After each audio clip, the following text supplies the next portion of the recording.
First video में बेटा मैंने आपको एक शॉर्ट प्रीव्यू दिया था। जिन बच्चों को बहुत फास्टली पढ़ने की आदत होती है वो लंबी वीडियोस नहीं देख सकते, उनके लिए मैंने प्रोवाइड किया था। Now I am giving you explanatory revision of sector of the Indian economy. यहाँ पर आप देखेंगे डिफरेंट एक्टिविटीज़ दिखाई गई हैं। यहाँ पर फार्मिंग दिखाई गई है, यहाँ पर ये शॉप पर हैं, ये भी कुछ प्लगिंग कर रहे हैं कॉटन बॉल्स को। यहाँ पर भी दिखाया जा रहा है कि ये न्यूज़पेपर वाला है, ये कुली है। Let us look the picture. You will find the people are engaged in various economic activities such these are activities producing goods. कुछ producing good करना है, कुछ services करना है, कुछ helping around minute speak, इस तरीके से। तो how do we understand these activities? हम इन activities को किस तरीके से समझेंगे।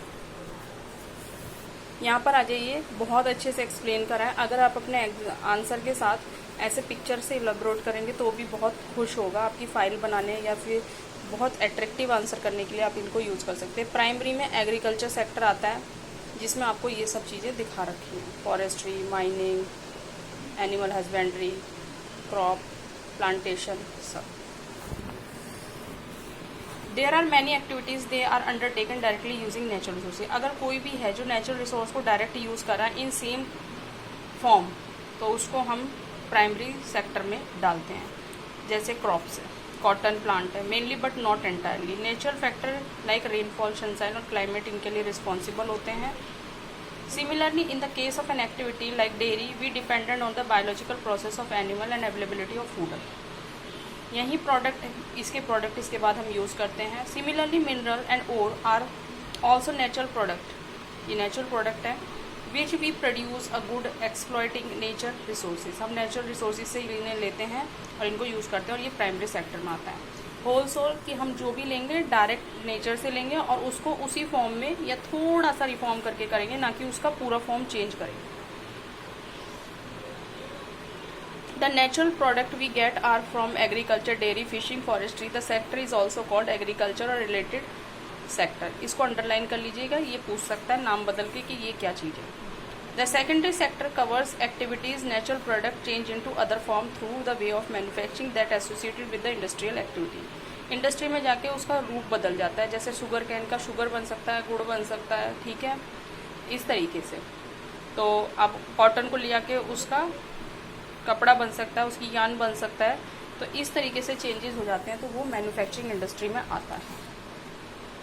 Spin, yarn, weave cloth, sugar cane as a raw material, we make sugar as गुड़, we convert earth into earth मतलब कि मिट्टी को ब्रिक बना देते हैं। ये सब चीज़ें आपकी मैन्युफैक्चरिंग इंडस्ट्री में आते हैं। ये इंडस्ट्रियल सेक्टर के नाम से भी बुलाया जाता है। After primary secondary there is a third category of activity falls under the tertiary. अब टर्शरी के अंदर आते हैं सारे के सारे सर्विस सेक्टर, सर्विस करने वाले लोग आते हैं। These activity by themselves do not produce a good but they are an aid or support to the production of the process. For example, goods that are produced in primary secondary sector need to transport by truck, train and then sold in the wholesale market or retail shop. तो ये सब काम करने वाले क्या हैं, ये आपके टर्शरी सेक्टर के अंदर आते हैं। We also may need talk other telephone, send letter, borrow money, banks, production of trade, ये सारे काम आपके टर्शरी सेक्टर में आते हैं। Service sector also includes some essential services may not be directly help in the producing good. For example, require teacher, doctor, ये कोई product नहीं बनाते हैं, बट ये कहीं ना कहीं आपकी सोशल लाइफ को कल्चरल बनाते हैं।